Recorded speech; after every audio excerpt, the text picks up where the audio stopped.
Una decena de contenedores ardieron anoche en la 8ª jornada de la huelga de basuras en Ponferrada. Los bomberos tuvieron que sofocar las llamas que provocaron daños leves a alguno de los vehículos que estaban aparcados. Después de una semana del inicio de la huelga, las posturas entre trabajadores y la empresa siguen muy alejadas. El comité asegura que la plantilla está muy unida, a pesar de la retirada del apoyo de comisiones obreras a esta protesta.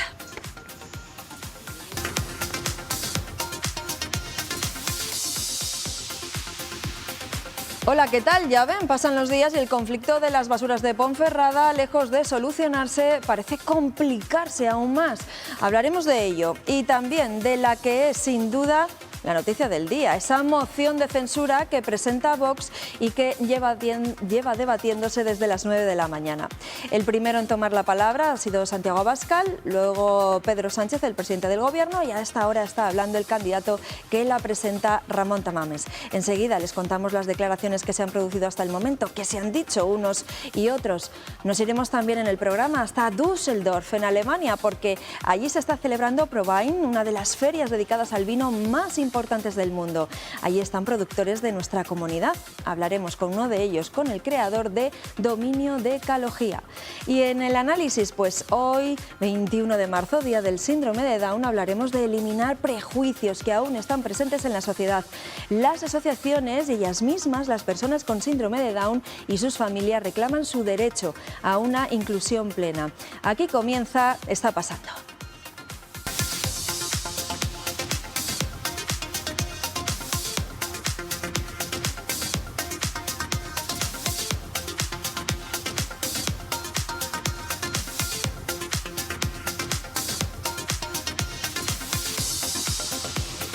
Bueno, pues comenzamos por lo que está pasando ahora mismo y eso nos lleva hasta el Congreso de los Diputados. Allí se está debatiendo esa moción de censura que presenta Vox. Eduardo. A las 9 de esta mañana ha comenzado el debate de esa moción de censura.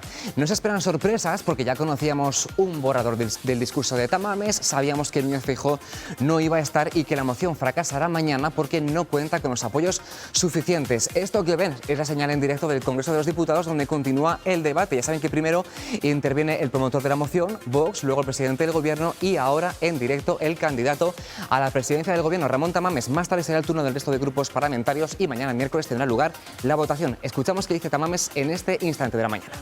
Gracias por esperar a la terminación de mi quizá larga oración y también gracias por lo que pueda significar esto para una meditación parlamentaria en un espacio en el que estuve viviendo con los antecedentes de ustedes 7 años y que nunca olvidaré. Muchas gracias, señor presidente del Gobierno. Muchas gracias, presidenta del Congreso, y a quienes desde la tribuna de invitados han seguido la sesión, especialmente a Carmen, mi mujer, que está aquí también. Mi reconocimiento final a todo el personal de la Cámara, todavía con algunos colegas de trabajo parlamentario de mis tiempos de diputado de hace años. Muchas gracias. Y, cómo no, gracias por la luz y los taquígrafos. Gracias. Gracias, señor candidato. 12:33 de la mañana, enseñar en directo con esas palabras, ese último agradecimiento. Acaba de finalizar en este instante el discurso de Ramón Tamames como candidato a la presidencia del Gobierno dentro de esta moción de censura que presenta y defiende hoy el partido Vox de Santiago Abascal. Han sido como unos 50 minutos de discurso porque, aunque es la estrella de la moción de censura, el orden y los tiempos del debate han hecho que Ramón Tamames no haya tomado la palabra hasta hace algo menos de una hora. El candidato propuesto por Vox para presidir el Gobierno pedirá elecciones generales ya en mayo y ha comenzado su intervención atacando al Gobierno de Pedro Sánchez. El sofisma de que esta Constitución no es necesario cumplirla porque la mayoría de los españoles no la han votado es absolutamente una aberración. Su Gobierno, señor Sánchez, no respeta la división de poderes.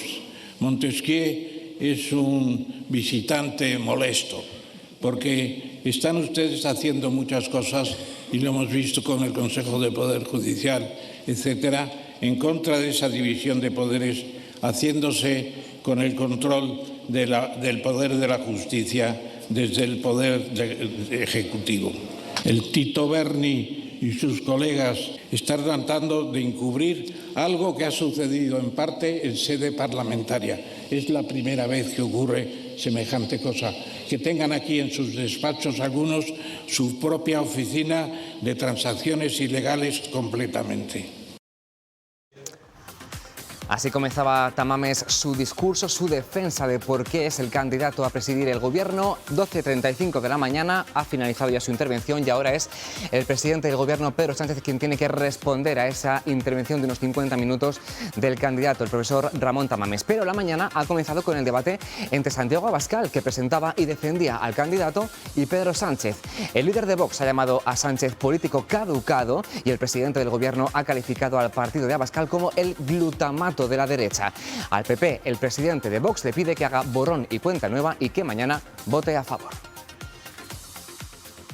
Están en su derecho de ofrecer permanentemente pactos al señor Sánchez y al Partido Socialista, pero creo de verdad que sus electores también tienen derecho a saberlo.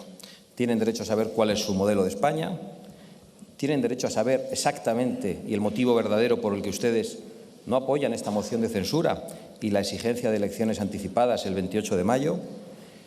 Ustedes, por mucho que traten de separarse del Partido Popular, se parecen como dos gotas de agua al Partido Popular. Se diría que ustedes en materia social y en materia económica son parecidos al Partido Popular, porque son las mismas políticas regresivas. De hecho, han votado a favor, o mejor dicho, en contra de todos los avances sociales que ha planteado este Gobierno, también en materia de política económica, durante estos últimos años. Pues comenzaba esta jornada, el debate continúa a esta hora y tendrán toda la información a partir de las 2:30 en el informativo de esta casa. Y cambiando ya de asunto, el juicio por la muerte de 6 mineros de la Hullera Vasco-Leonesa en octubre de 2013 entra hoy en una nueva ronda de declaraciones. Es el turno de los peritos que declaran como testigos de la defensa.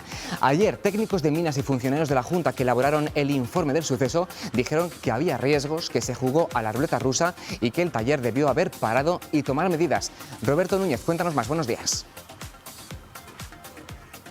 Buenos días. Catedráticos de las universidades de León y de Oviedo han abierto hoy las comparecencias de los peritos y expertos que han llamado las defensas del juicio por el accidente de la Hullera Vasco-Leonesa en el que en 2013 fallecían 6 mineros, unas comparecencias en las que hoy se aseguraba que no se podía hacer nada por evitar el accidente, que se habían tomado todas las medidas posibles para luchar contra el grisú. De hecho, el catedrático de la Universidad de Oviedo, Javier Toraño, aseguraba que él estaba aportando datos frente a las opiniones que se habían vertido en los días previos. Se refería sobre todo a los expertos que habían elaborado el informe de las acusaciones, en el que han querido ratificar que sí que se podía haber evitado este accidente, que había habido avisos de que esta situación podía llegar a darse. También han ido compareciendo estos días expertos y peritos del Servicio Territorial de Minas de la Junta, aquí en la delegación de León. Se han ido alternando las visiones sobre si se podía haber evitado este accidente o no. Ha habido alternancia de declaraciones, puesto que los expertos nos han ido poniendo de acuerdo. En los próximos días todavía escucharemos a 17 peritos de las defensas que seguirán incidiendo en los datos acerca de este accidente. También quedan pendientes 3 periciales, entre ellos los médicos forenses, antes de que termine este juicio, que hoy ya cumple un mes y medio. Seguiremos muy atentos a lo que va dando de sí este juicio. Gracias, Roberto, y muy buenos días. Y hablamos ahora de otros trabajadores, porque ayer supimos que las agresiones a sanitarios aumentan cada año. 500 antes de la pandemia, 600 en 2021 y casi 800 el año pasado. Además, 1 de cada 4 ataques fue físico y el 86% de los profesionales agredidos eran mujeres. Es el caso de Silvia, una enfermera de Palencia, que hoy nos cuenta su caso. Sí que es verdad que habíamos tenido agresiones verbales, insultos, eso es nuestro pan de cada día, porque son día sí, día también, pero agresiones físicas como tal no había tenido ninguna hasta la fecha de hace 2 semanas. Este señor me agarró del brazo, yo le dije que me soltase, que me estaba haciendo daño, y en vez de soltarme me agredió más fuerte. Me llegó incluso a empujar un poco y ya entonces le tuve que decir, digo, mire, suélteme por favor, digo, porque si no me suelta voy a tener que llamar a la Guardia Civil, digo, porque esto es una agresión, y se marchó corriendo. Hasta el día de hoy no hemos vuelto a saber nada de este señor, no se ha vuelto a presentar para realizar ninguna de las siguientes curas. La falta de recursos y todo lo que hemos ido acumulando después de la pandemia hace que no se pueda atender a la gente como se atendía antes y que haya además acumulada mucha demanda asistencial que no se ha atendido convenientemente. Eso crea muchísima tensión en las consultas, en las salas de espera o en los centros de salud. Bueno, pues sepan que escucharán más testimonios como el de Silvia luego en el informativo de las 2:30. Y esta pasada noche, la huelga de recogida de basuras de Ponferrada, que cumple una semana, ha dejado varios contenedores incendiados. En torno a la medianoche se han producido los primeros avisos a los bomberos en 7 de las principales calles del centro de la ciudad. Después, entre las 2 y las 3:30 de la madrugada, han atendido otros 5 fuegos. Las llamas han provocado daños leves en un vehículo privado, mientras el paro de los trabajadores continúa. El comité de huelga insiste en que la plantilla está unida a pesar de la desvinculación del sindicato Comisiones Obreras. Primera huelga de esa primera semana, mejor dicho, de esa huelga indefinida de basuras en Ponferrada. Bueno, y cada vez más aumentan las ventas de los vinos de Castilla y León dentro y fuera de nuestro país. El año pasado, las exportaciones crecieron un 9% hasta los 236 millones de euros y un 33% en los últimos 5 años. 116 bodegas de nuestra comunidad participan en la Feria Mundial del Vino en Alemania, que termina hoy martes. Una de esas bodegas es Dominio de Calogía, de José Manuel Pérez Ovejas, en Roa. Buenos días, José Manuel. Muy buenos días. José Manuel, a pesar de su larga trayectoria en el mundo de los vinos, ahora este proyecto que lidera usted nació hace poquito, hace 3 años. ¿Cómo ha sido su paso por Alemania, que se está llevando de esta cita tan importante a nivel mundial? Muy interesante. Düsseldorf se ha convertido en la capital mundial del vino.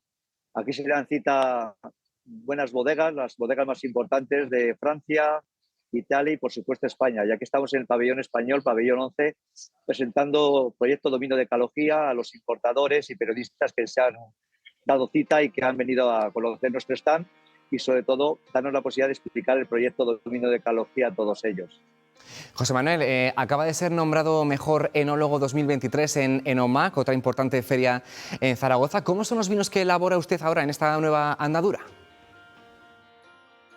Pero sobre todo es una apuesta por un estilo, un perfil, una identidad muy bien definida.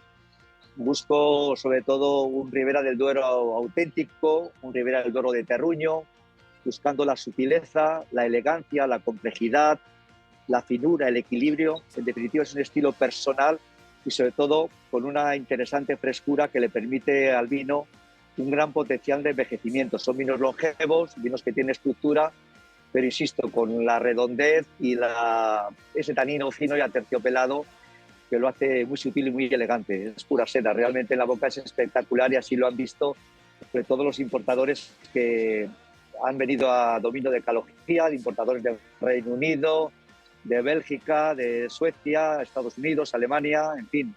Estamos muy contentos de cómo ha sido el desarrollo de la feria y que nos ha permitido presentar este proyecto nuevo, pero que tanta expectación, tanto interés ha generado en el sector. Hablaba yo antes de datos de exportaciones. El objetivo de esta feria es vender nuestro vino en todo el mundo. ¿Cómo es precisamente vender ahora, en esta época de incertidumbre? ¿Es más difícil? ¿Hay que probar otros mercados? ¿Cuál es la estrategia también de una bodega pues joven como la que lidera ahora?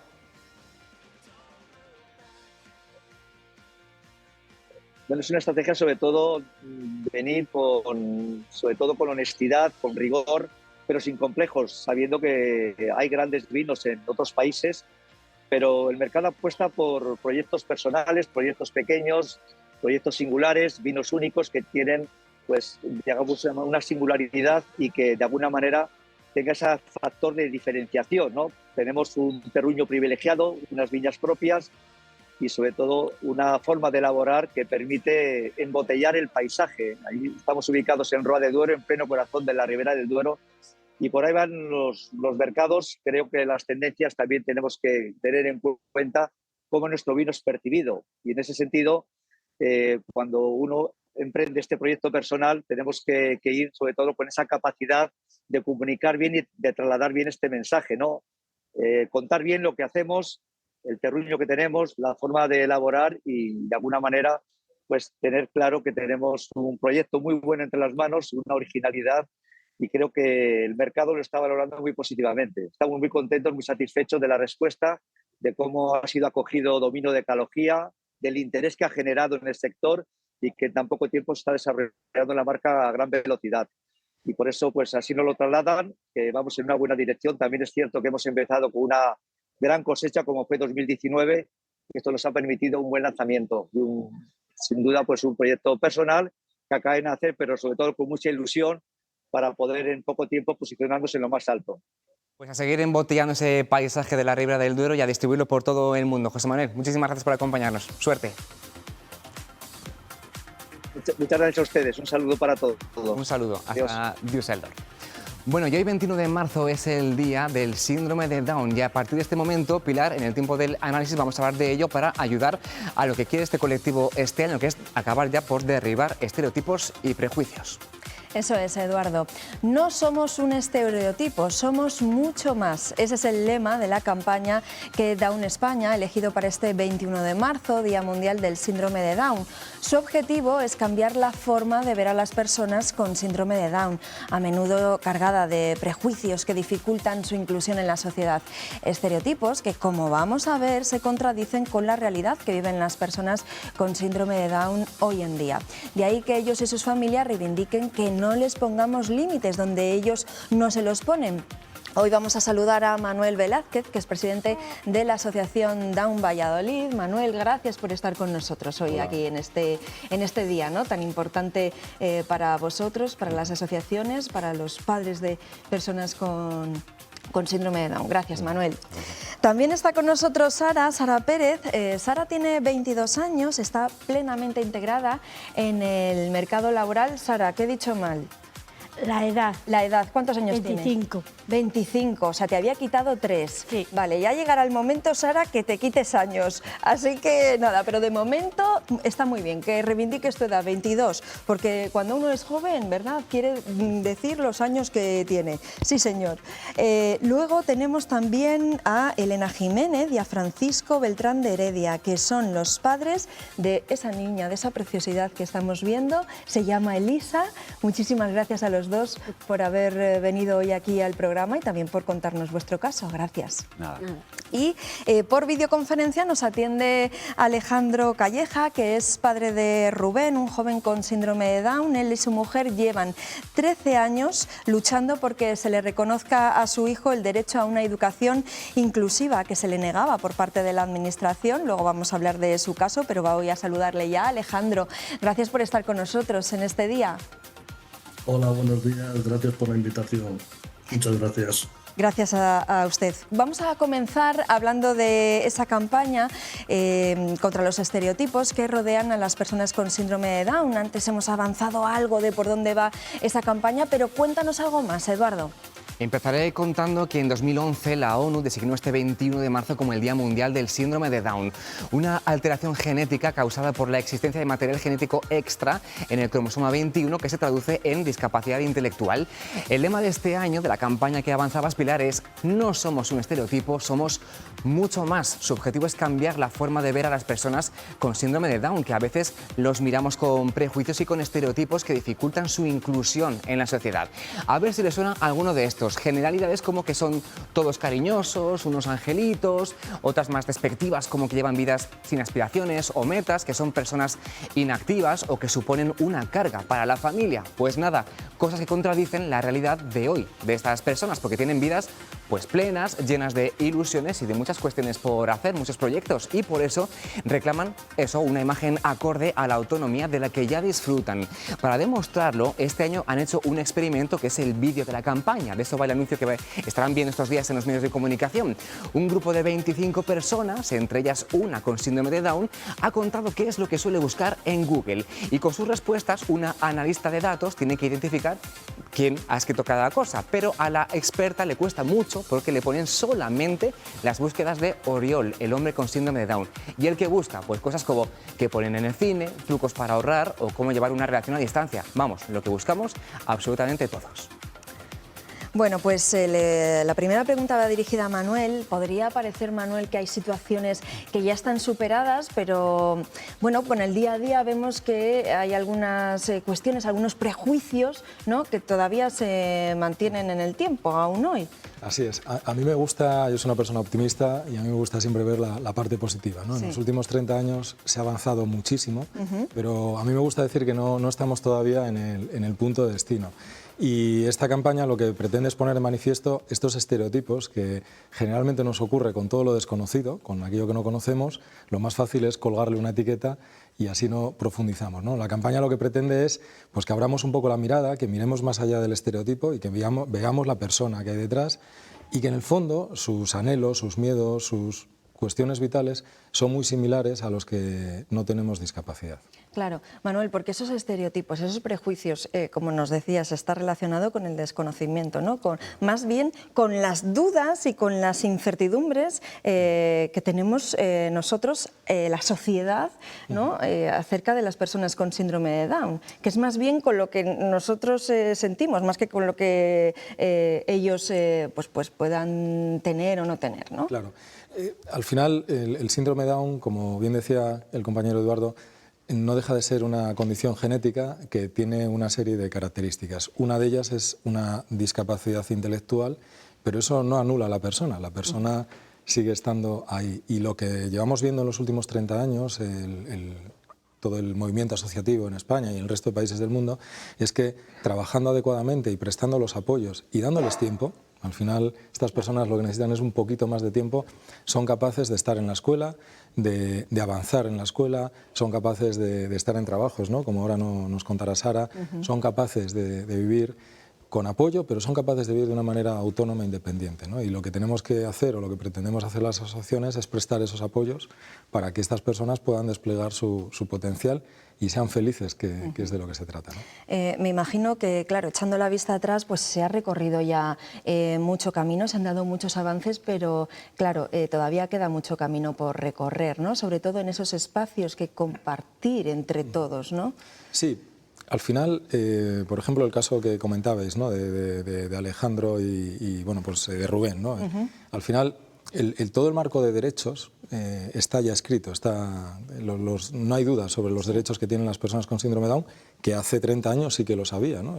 Hace 30 años, como le ha pasado a otros colectivos a lo largo de las historias, ¿no?, todas las minorías, el propio caso de la mujer, han tenido que luchar mucho para derechos que ahora están garantizados. Hubo un momento en el que había que pelearlos, ¿no? Lo que ocurre es que, aun estando los derechos encima de la mesa, la ONU, la Convención de Derechos Humanos, la ratificación por los gobiernos, como es el caso del gobierno español, que en 2008 ratifica la Convención de Derechos Humanos, en el día a día siguen ocurriendo estas circunstancias, como la que le ha ocurrido a Rubén, que quizás es una de las más graves, pero luego hay muchos Rubénes que no salen en la televisión, claro, y que tiene que haber una pelea constante, ¿no? Porque al final lo que estamos hablando aquí es de una diferencia. Cuando una persona con síndrome de Down, por ejemplo, en la escuela necesita un poquito más de tiempo, necesita una adaptación de esos contenidos, pues la realidad es que cuesta. Y al final tenemos que estar peleando continuamente, ¿no? Yo digo siempre, de forma graciosa, que yo trabajo para cerrar la asociación, ¿no? Porque el día que la asociación esté cerrada significa que no necesitamos estar actuando como garantes de los derechos, y lamentablemente todavía creo que nos queda mucho trabajo por delante, ¿no? Pues la misma pregunta le voy a hacer a Alejandro. Falta aún, me imagino que mucho por hacer, ¿no?, en la integración de las personas con síndrome de Down, sobre todo eso, en lo que le decía a Manuel, ¿no?, de poder compartir espacios en la educación, en el ámbito laboral. Alejandro, ¿cuál es su opinión? Como comentaba Manuel, Lo que es el tema legal, legislativo, el derecho está ahí, está consolidado, está tanto en la Constitución española como sobre todo en la Convención de Derechos Humanos de las Personas con Discapacidad, pues son unos derechos que son muy claros. Lo que pasa que en el día a día, después, sobre todo socialmente, yo creo que hemos avanzado bastante más que con las administraciones, tanto la administración educativa como la administración judicial, con el Estado, en definitiva. El Estado, al final, sí, tienes ese derecho, pero la realidad después es que ese derecho no es real y efectivo, porque el día a día de las familias es muy complicado. Empieza a ser muy complicado ya, sobre todo en las escuelas, cuando te empiezan a poner problemas y pegas por la falta de apoyos, porque lo que comentábamos, no existe la formación adecuada, los recursos, pero claro, lo que no puede ser que la falta de formación, la falta de recursos, con ello, al final el que sobra es el niño en la escuela, el niño con síndrome de Down, y eso es una barbaridad, no puede ser. O sea, puede haber muchas carencias en la administración educativa, en la política educativa, pero lo que no puede ser salir por la tangente y decir, bueno, como existen estas carencias, violamos y vulneramos el derecho y la dignidad de la persona. Porque es lo que son personas, con los mismos derechos y la misma dignidad. O sea, y es que lo que parece tan evidente hay que estar peleando día a día con las administraciones. Porque sí, parece que sí, pero la realidad es muy complicada y muy dura para las familias que peleamos, sobre todo cuando empiezan las dificultades. Si reclamas el derecho de tu hijo, la administración, la verdad que se te vuelve en contra y bueno, claro, al final nuestro caso es paradigmático.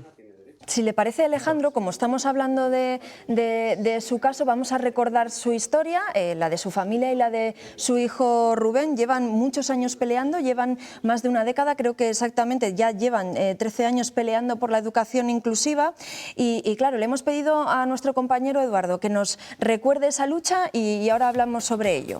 Eduardo. Sí, Pilar, la de Rubén Calleja y su familia ha sido una pelea de muchos años para que niños como él se formen en la escuela inclusiva y no separados de los demás. Con 11 años y cuando Rubén llevaba ya 8 en su colegio, Educación derivó a este joven leonés a un centro de educación especial. Sus padres se negaron porque les parecía discriminatorio. Lo tuvieron 5 años sin escolarizar, estudiando en casa. Incluso fueron denunciados por abandono del menor. Tribunal al que acudían, tribunal que desestimaba sus pretensiones, hasta que finalmente fueron al Comité sobre los Derechos de las Personas con Discapacidad de Naciones Unidas, que declaró que sí, que se habían estado vulnerando los derechos de Rubén al separarlo, al llevárselo de la escuela inclusiva. Con este pronunciamiento y tirando de jurisprudencia, la Fiscalía recurre ahora ante el Supremo para que el Estado indemnice a la familia de Rubén, que en todo este tiempo, por cierto, ha seguido estudiando y ahora él trabaja como auxiliar administrativo. Alejandro, con el respaldo de Naciones Unidas, ahora con este apoyo de la Fiscalía, ¿ustedes creen que ese recurso tiene más posibilidades de salir adelante en el Supremo?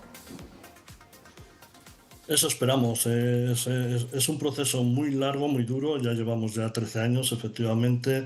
Hemos pasado por todas las instancias judiciales y tuvimos que llegar hasta el Comité de Naciones Unidas, que en el año 2020 dictaminó que efectivamente se había vulnerado el derecho y la dignidad de Rubén, con un dictamen demoledor para el Estado y las administraciones españolas, en este caso también la Administración Educativa de Castilla y León, que es la que llevó todo este proceso adelante.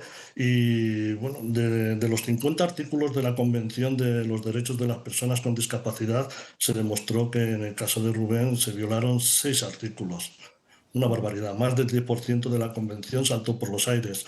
Y el dictamen es muy duro contra el Estado español en este sentido, y la Administración Educativa de Castilla y León, porque además constata que se viola grave y sistemáticamente el derecho a la educación inclusiva de las personas con diversidad, que es un derecho de todas las personas, no solo de las personas con discapacidad o sino es un derecho de todas las personas, de todos los niños. Tienen derecho a conocerse, a estar, a aprender y a desarrollar y tener un proyecto de vida inclusiva. Entonces, gracias a ese dictamen, lo que estamos ahora reclamando al Estado es que se cumpla la sentencia. Como todos tenemos que cumplir las sentencias que los jueces dictan, el Estado también tiene que cumplir el dictamen y la sentencia de la ONU, porque para eso ha ratificado la Convención y está obligado a ello.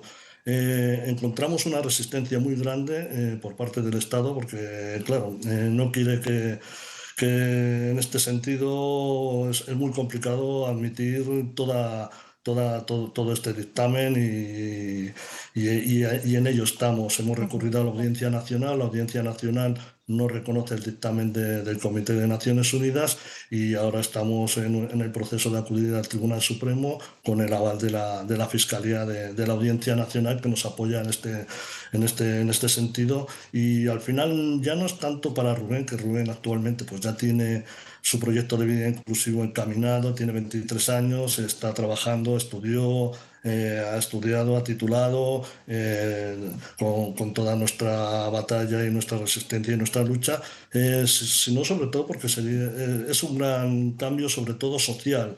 Que realmente el Estado y las administraciones sean conscientes de que efectivamente ese derecho está, pero está para cumplirse, para que sea real. Manuel, casos como el de Rubén muestran que, claro, están muy bien los compromisos cuando las administraciones hablan de la inclusión, de la integración, pero claro, los compromisos también se demuestran no solo con las palabras, sino también con los hechos, ¿no? Hombre, yo creo que este caso muestra los fallos, ¿no? Es ciertamente increíble, ¿no?, que a una familia la denuncien por abandono, claro, cuando lo que están es reclamando un derecho fundamental. Bueno, aquí ha habido unos padres tenaces, ha habido unos padres luchadores, lamentablemente no ocurre siempre así, y luego hay muchas situaciones en las que poquito a poco, sin que se note, ¿no?, milímetro a milímetro, centímetro a centímetro, se va empujando a las familias hacia esas otras realidades, ¿no?, de la educación especial. Nosotros desde tanto Down España como Down Valladolid apostamos por una educación inclusiva. No nos entra en la cabeza que pueda ser de otra manera, ¿no? La sociedad actual es una sociedad abierta, una sociedad diversa en la que abrazamos la diversidad. ¿Cómo es posible que estemos negando el derecho tanto a las personas con discapacidad, como decía Alejandro, como a las personas que no tienen discapacidad, a compartir y a formar todos parte de una sociedad diversa, ¿no? Entonces yo creo que este caso nos tiene que hacer reflexionar a las administraciones.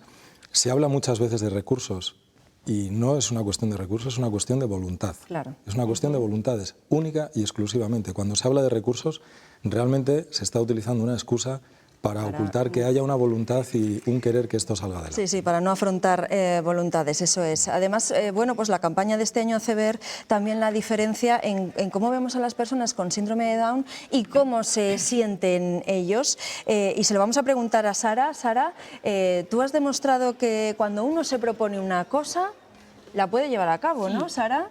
Y eso te ha pasado no solo en el trabajo, sino en otros ámbitos de la vida. Sí, también en la formación y todo. Sara, tú ahora mismo no estás trabajando. No. Pero has trabajado. Sí. Cuéntame, ¿dónde has trabajado? Estuve en el Burger King de Río Shopping. Sí. También estuve trabajando en el Leroy Merlin. Y, por ejemplo, en Leroy Merlin, ¿en qué trabajabas? ¿De qué trabajabas? ¿De qué te encargabas? Estaba en la sección de Navidad. O sea, ayudando a colocar peluches o generarlas o colocar cada cosa. Sí, de reponedora, ¿no? Sí. En las estanterías. ¿Y te gustaba tu trabajo? Sí, me gustaba y a mí esas secciones es lo que yo me gustaba trabajar en ella. Ajá. ¿Y tus compañeros, tú te sentías una más...? Sí, una más del equipo y más con ellos. Y algunas veces hablamos y algunas veces me dan consejos donde lo pongo y me gustó. Claro. ¿Y en Burger King? Sí, en el Burger King de Río Shopping, arriba. Sí. Mis compañeros son muy buenos, yo estuve trabajando bien, ayudando a los demás y me gustó la experiencia y si me da otro trabajo, seguiré trabajando duro y... ¿De qué te gustaría trabajar, Sara? A mí me gustaría trabajar algo de papelería. Sí. O sea, cosas de oficina o algo así. Ajá. Pero también me gusta con la ropa y estar más pendiente de la ropa o papelería. O sea que tienes dos vocaciones, ¿no? Ahí el tema estilismo y también el tema más de administración. Así que, oye, lanzamos un mensaje. Si alguien está interesado y busca a alguien, pues aquí está Sara, que ya ha ejercido y puede hacerlo, pues seguro que muy bien. ¿Qué mensaje te gustaría lanzar en este día, Sara? Mira, las personas como yo y como las personas con discapacidad intelectual tenemos que ser valientes y decir lo que pensamos a los demás. Y no podemos que los demás nos digan lo que tenemos que hacer. Podemos hacer lo que queremos y luchar por nuestro derecho a tener una vivienda y un trabajo. Muy bien, Sara. Me gusta mucho ese mensaje. Bueno, y vamos a hablar también con Elena y con Francisco y también, bueno, pues vamos a tener muy presente a Elisa. Elena, tú acabas de tener un bebé, tiene nada, creo que 2 meses, ¿no? 2 meses y medio. 2 meses y medio. Bueno, ¿cómo ves el futuro de tu hija o cómo te gustaría que fuera el futuro de tu hija? Lo más normal posible. Claro. Nada más que normal, vamos. Bueno, podemos ver un ejemplo como el de Sara, ¿no? Que esté plenamente integrada, eso que me imagino que no hagan diferencias porque ella tenga síndrome de Down, ¿no? Me imagino que como tu mujer opinas más o menos lo mismo, ¿no? Claro, pues queremos lo que quiere cualquier padre para su hijo. Claro. Normalidad, o sea, no, ni nada especial ni nada distinto, o sea, normalidad. Me imagino que eso, que el ejemplo de Sara y el ejemplo de Alejandro y de su hijo Rubén nos dan, ¿no? Fuerzas y os dan alegría para, bueno, pues para poder seguir luchando contra los estereotipos, esos prejuicios de los que hablamos y en los que insiste la campaña de este año, ¿no, Elena? Sí, uy, perdón. Sí, nada. Sí, la verdad que, hombre, ayuda mucho ver que va avanzando la inclusión y sobre todo ver, por ejemplo, a Sara como ella, bueno, es una chica estupenda que hace todo lo que se propone y bueno, y queremos eso. Francisco, como padres, ¿cuáles son los principales miedos o las principales incertidumbres que tenéis cuando pensáis en el futuro de Elisa? Pues realmente miedos e incertidumbres yo creo que podemos tener los mismos que ha tenido cualquier padre. O sea, nosotros desde nuestro punto de vista no hemos visto otra cosa. O sea, la cosa va avanzando. Cuando ya ha estado aquí ha sido una alegría mucho más de lo que esperábamos y la esperábamos con mucha alegría, pero cuando ha estado aquí y empiezas a ver la realidad, empiezas a conocer el entorno, porque lo cierto es que es algo desconocido para todos los demás y ese es el mensaje que nosotros querríamos mandar, que la gente tiene que abrir los ojos y mirar un poco alrededor de sí mismo, porque hay mucho más de lo que todos nos creemos, ¿no? Entonces ahora estamos seguros de que Elisa va a tener una vida normal y nosotros vamos a estar ahí encargándonos de poder ayudarla y de que viva contenta. O sea, y tenemos ejemplos como el de Sara o Alejandro, muchísimos otros niños, personas que son totalmente independientes y que realmente nos están demostrando que estábamos muy equivocados todos, y yo el primero. Me imagino que es importante también contar en este camino con el apoyo, ¿no? de asociaciones para que os puedan guiar un poco en ese camino, para que os puedan aconsejar y para que os puedan informar un poco, ¿no? también de los recursos que existen y de todo ello, ¿no? ¿Vosotros os pusisteis en contacto con la asociación? Sí. En cuanto nosotros al 4.º mes ya sabíamos y entonces enseguida tuvimos la suerte de que más que nada la asociación se acercó a nosotros y enseguida empezamos a tener contacto con ellos desde antes de que naciera Elisa y una vez que ha nacido también. Y es muy importante porque al final pues empiezas con la estimulación temprana y con una atención y sobre todo tú aprender a manejar esta situación que es nueva como para cualquier padre realmente, ¿no? Pero bueno, nosotros tenemos que dedicar un poquito más de atención y la asociación lo que te permite es ver todo esto con una normalidad que es lo único que necesitas y estar contento y bueno, gracias a ellos la verdad que nos hemos sentido muy arropados y el camino pues será el que vayamos caminando juntos los tres con ellos. ¿En estos 2 meses os habéis encontrado algún tipo de estereotipo, algún tipo de prejuicio? Sí, bueno, sobre todo cuando recibimos la noticia y fue una decepción muy grande. por parte sobre todo de la sanidad, fíjate, porque lo único que nos preguntaban es que teníamos que pensar y nosotros teníamos claro que no había nada que pensar. Ajá. Sí. Pero ha sido lo único. En cuanto a la sociedad, familia, amigos, ha sido todo lo contrario. O sea, una aceptación, bueno, recibirla con alegría, que es como Sí, que tienes os habéis recibir. sentido muy arropados. Muy arropados. Qué bien, ¿no? También eso significa que están cambiando mucho las cosas. Me imagino que como ellos, ¿no? Vosotros desde la asociación intentáis prestar todo el apoyo posible, intentáis orientar a los padres, bueno, pues en este camino, ¿no? Claro. A ver, al final la asociación es una asociación de padres y madres de personas con síndrome Down. A mí me recuerda, yo soy padre de una niña de 13 años, de Sofía, y me recuerda pues mucho las palabras de Francisco, ¿no? De cómo fue hace 13 años. Yo en aquel momento también nos acercamos a la asociación y la asociación nos ayudó mucho y bueno, pues luego ahora tengo la suerte de poder presidirla. Y hay una cuestión muy importante que ha comentado Francisco, ¿no?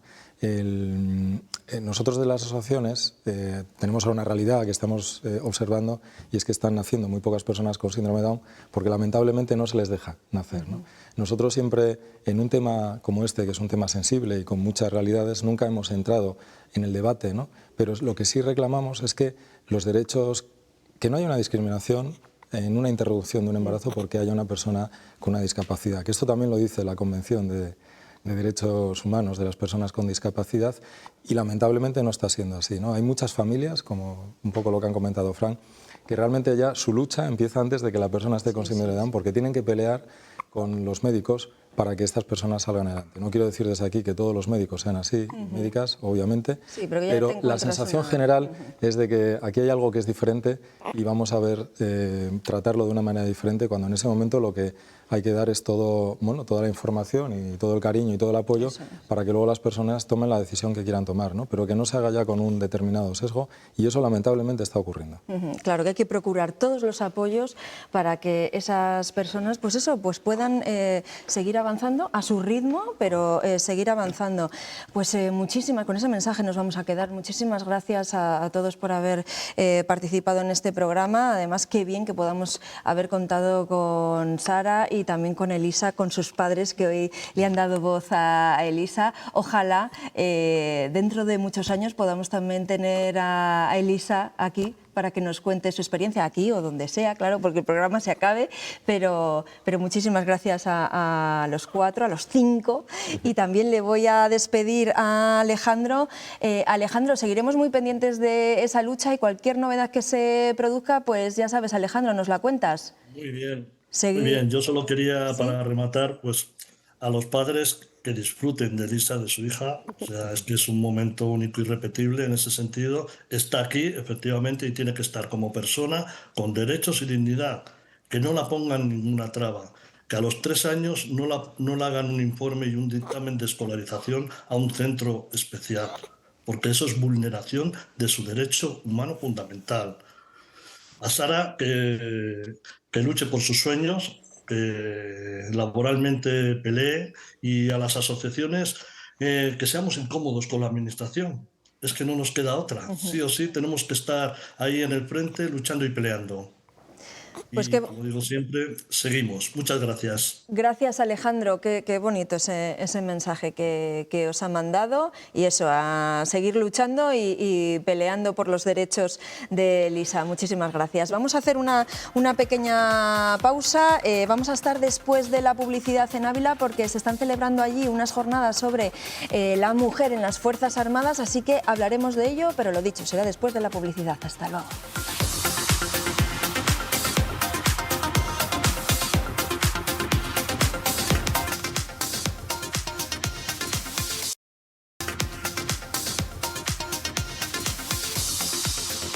Seguimos y lo hacemos hablando de la presencia de las mujeres en las Fuerzas Armadas a raíz de unas jornadas que se están celebrando en Ávila. Eduardo, cuéntanos. Sí, porque hoy se observa con la lógica normalidad, pero no era así en 1988 cuando entraron por primera vez mujeres en las academias militares. 27 pioneras de la presencia de la mujer en las Fuerzas Armadas. Con motivo de estos 35 años que se cumplen ahora, 5 mujeres que están ahora en las Fuerzas Armadas han contado su experiencia en un acto en Ávila. Tiene más detalles Patricia Carrera. Aquí, en el Lienzo Norte, en Ávila, la Universidad Católica de Ávila y la Subdelegación de Defensa se han unido para hablar sobre la mujer en las Fuerzas Armadas. Lo hacen en este mes de marzo, en el que, como saben, se ha celebrado el Día Internacional de la Mujer, y también en este 2023, en el que se cumplen 35 años de la incorporación de la mujer a las Fuerzas Armadas. Fueron 26 las mujeres que integraron inicialmente el Ejército y a día de hoy 15.864 mujeres forman parte del mismo, lo que supone un 13% del total, estando este porcentaje por encima de otros muchos países. Ha sido una mesa redonda en la que han tomado la palabra 5 mujeres, una capitán veterinaria que desarrolla precisamente su labor aquí en el Centro Militar de Cría Caballar de Ávila, donde otra soldado también ha estado representada para hablarnos de su pasión, que son los perros, los caballos, a los que se prepara aquí en este centro abulense. También hemos mirado al mar con una teniente de navío que se encuentra en el cuartel general de la flota en Rota, en Cádiz. Ella tiene 4 hijos y nos ha explicado cómo se concilia la vida familiar y laboral con una gran familia, esa de 4 hijos, para también dedicar su parte profesional a otra familia, la suya, la del Ejército. Hemos hablado también con una capitán del Ejército del Aire, Laura, una abulense, que está al frente de un grupo de 70 personas en la base aérea de Matacán. Y también de Salamanca nos llegaba otro testimonio, el de una brigada de ingeniería, en este caso Débora Rodríguez, que también nos ha contado su día a día en esa labor, en ese servicio, en su caso la más veterana, 25 años de servicio en las Fuerzas Armadas. Hemos visto que en este debate todas ellas han coincidido en algo. A día de hoy aseguran existe igualdad real y efectiva entre hombres y mujeres en las Fuerzas Armadas. Decido como capitán y decido como un compañero más. En este caso tengo subordinados, también tengo jefes hombres y no veo ninguna diferencia por ser hombre o por ser mujer. Quiero decir, en el Ejército eres capitán, decides como Laura, pero como persona, no como mujer. Las leyes y la forma de trabajar y todo es igual para todos. Luego ya está lo que cada una quiera, pues según las condiciones que tenga, familiares o lo que sea, pues ya decida hacer, ¿no?, con su vida, o separarse a lo mejor de un destino más operativo o menos operativo, según si tiene niños, no tiene niños, pero la igualdad está para todos. De hecho, ahora hay muchos hombres que se acogen a la lactancia, por ejemplo.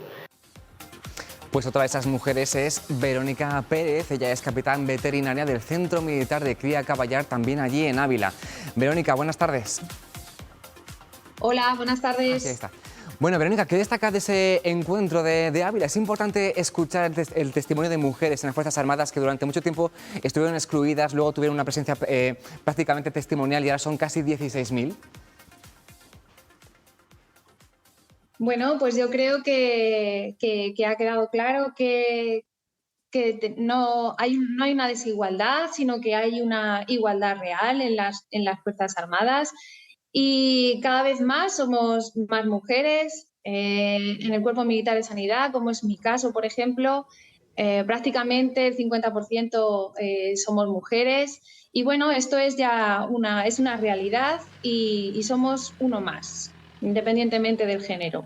Verónica, ahora mismo, ¿cuál es el cargo que desempeña actualmente? Y no sé si ve en las Fuerzas Armadas alguna diferencia, bueno, ya nos ha dicho que no, entre hombres y mujeres, pero su padre, que estuvo 40 años también dando servicio en las Fuerzas Armadas, me imagino que tuvo otra perspectiva, ¿no? Vio otras cosas. Sí, claro. Al final, las Fuerzas Armadas es también una opción laboral más que está abierta a cualquiera. Otorga unos valores, compañerismo, lealtad, como ya tratamos ayer, incluso una formación con una proyección que te permite proyectar profesionalmente de una manera muy, muy buena. Verónica, se ha avanzado, pero a día de hoy las mujeres son solo el 13%, aunque sean casi 16.000, es el 13% de la plantilla. ¿Qué impide que sean más? Llegar a ciertos puestos, vocaciones, y no sé si en ese sentido cree que la formación militar de la Princesa de Asturias ayudará también a visibilizar esta realidad. Sí, sí, claro. Bueno, las Fuerzas Armadas ofrecen una formación a diferentes escalas, escala de tropa, suboficiales y oficiales, es decir, que no requiere, o sea, está adaptada a cualquier situación. Y luego pues ofrece, una vez dentro del ejército, pues mejorar y adaptarse y formarse en aquello que uno quiera encauzarse. Bueno, pues terminamos con ese mensaje. Cualquier mujer que quiera incorporarse y pueda, pues tiene vía libre, por supuesto, en condiciones de igualdad. Gracias por acompañarnos. Muy buenas tardes. Gracias. Un saludo. Y ayer les contamos aquí que jueces de menores de toda España están reunidos estos días en Burgos. Bueno, pues hoy los fiscales jefe de todas las provincias se citan en Salamanca, la tierra, por cierto, del fiscal general del Estado. Álvaro García Ortiz ha apoyado allí la revisión de condenas fruto de la ley del solo sí es sí y ha anunciado que en los próximos días dará a conocer una circular con pautas de actuación para los tribunales que incluirán también esa cuestión. Y en cuanto a si ha fallado o ha dejado de fallar, yo creo que no es cuestión de que el fiscal general del Estado haga una valoración, un calificativo de una ley. Nosotros aplicamos la norma y buscamos los mejores caminos, en este caso, para evitar la impunidad de los delincuentes. Y este 21 de marzo, primer día de la primavera, también se conmemora el Día Internacional de los Bosques. Y en Palencia, nos vamos hasta allí con Irene Rodríguez. Buenas tardes, lo han celebrado plantando árboles.